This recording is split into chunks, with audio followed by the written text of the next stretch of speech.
ஏய், இப்ப நீ எதுக்கு அழற?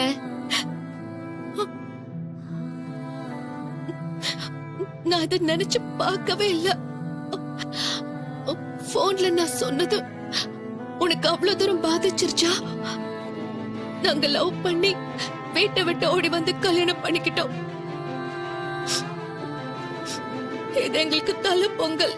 சீர் கொடுக்க கூட ஆள் இல்லாம அனாதையா இருக்கோன்னு நான் எவ்வளவு வருத்தப்பட்டேன் தெரியுமா? அதத்தான் நான் உன்கிட்ட போன்ல சொன்னேன். நீ என்ன தாய் வீட்டு சேர் மாதிரி இவ்வளவு கொண்டு வந்திருக்க? எனக்கு என்ன பேசுறது என்ன சொல்றதுன்னு ஒண்ணுமே புரியலடி.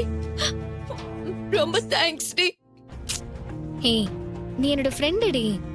உன்னோட மனசுல ஒரு வருத்தம் இருக்குன்னா அது தெரிஞ்ச பிறகு நான் எப்படி சும்மா இருக்க முடியும்? இன்றே டவுன்லோட் செய்து உங்கள் ஃபேவரட் ஷோக்களை என்ஜாய் பண்ணுங்க.